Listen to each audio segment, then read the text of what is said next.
Hey everybody, it's Nick here again for Grayscale Gorilla. I am the Gorilla, and today I wanted to show you a quick short tutorial about springs. It's a new feature in Cinema 4D version 12, part of the new dynamic system.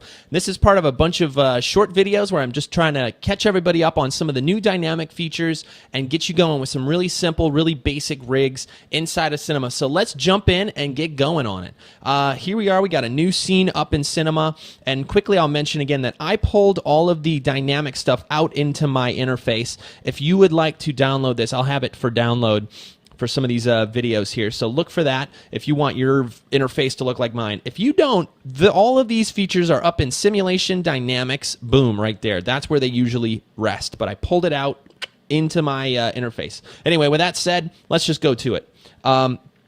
We're going to talk about springs today, and that's this little icon here, and in the simulation menu, it's right there, spring. What springs do is connect two objects together with a spring. Boom, that's it. Not much to it, but really powerful because it allows you to set up really complex machines with these connectors, which I have videos out about as well with the dynamics and also the springs. So let's just make these objects. As I was talking there, I made a cube and squished it down, make this little platform. And then I'm going to grab a sphere, move this up, and I'm going to connect these two with a spring. Now, similar to the connectors, a spring, you need to tell it which two objects to connect to. So we have a sphere here and a cube there. And you can see, actually, if we zoom in, there's an actual little spring here that connects the two. And if you go into display, you can affect the size of the spring. This doesn't really affect anything about the calculation, but this just shows the spring more visibly or not. And you can also turn on always visible, and what that does is just always keep it in the thing here. Well, now let's get this little thing to bounce around. If you have the plane, you could move this down, and now let's set up all of our dynamics. Let's just scale the plane up a little bit. And with the sphere, we want the sphere and the cube both to have rigid body tags. And that's this right here up in simulation. It's under dynamics, rigid body. We could add that. The cube is going to have the same one. Boom. Now the plane, we need the plane to have a collider object. We don't want the plane to fall with gravity, so we want this blue one right here. That's the collider. Again, all of this stuff is right there, collider. And when we hit play, everything kind of works like we want it to. Now the spring is a little bit too tight. We can come back here to object and say, what's the rest length of the spring? Now there's a couple ways to do this. We could slide this around and try to get it where we want it to. Or we can actually just say set rest length. And this is going to calculate the current space in between our objects and then just throw that number right in there. And that's pretty cool because now this is the rest length for everything. And now when it falls, you're going to see it's going to bounce around there. Now, if we give it a little bit more time, you're going to see the one thing that you may not expect with springs is they're not connected spatially, I guess is the way to say it. They are connected with a spring, but that spring is free to roam all over the place. And what happens, you see, is kind of not what I expected to happen, which was that they would be stuck together vertically. And all of a sudden, the sphere falls over like a jerk, and that's not what we want. And what we have to do is actually combine springs with connectors to make sure that things follow the path of what you want that to do. So in this case, I just want the ball to bounce up and down on top of the cube here, but I don't want it to tip over like it's doing. You see what I'm saying? And if you start to get that, you just know that you need to grab a connector to connect these two things together.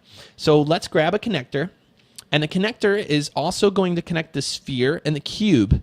But then the connector, it's not going to be a hinge, because if we make it a hinge, it's just going to pretty much do what it's doing now, which is like fall over. And it's also kind of blocking the spring because of the way the hinge is working.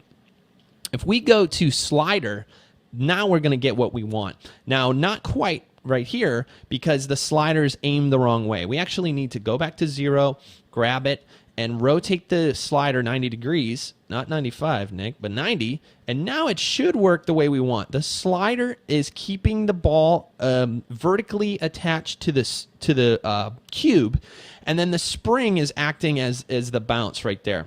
So now we're getting this fun little kind of toy thing going on. It falls, and it springs, and it bounces around.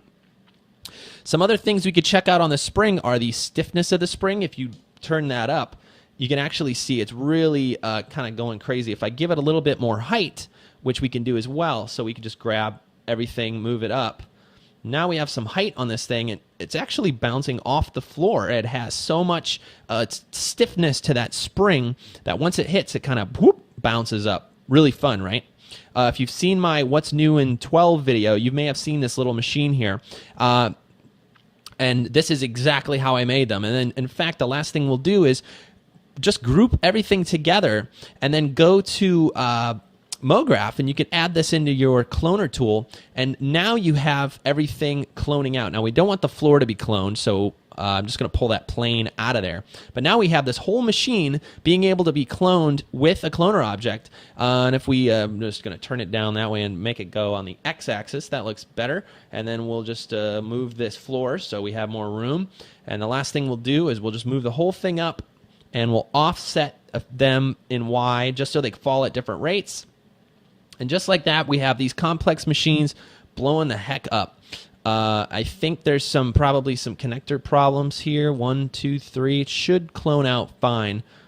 Oh, there we go. I don't know what that was, but I think we're all set to go now. So they fall from the sky, you can see, and they all bounce at different rates, and pretty fun stuff, right? So anyway, that's just a quick intro into springs and connectors and force and motors, and all these things can be combined into very complex objects. We're going to get there. These videos are all about just getting up the basic setup, showing you step by step how to set these up and start to get comfortable with some of these new tools so we can make some crazy stuff.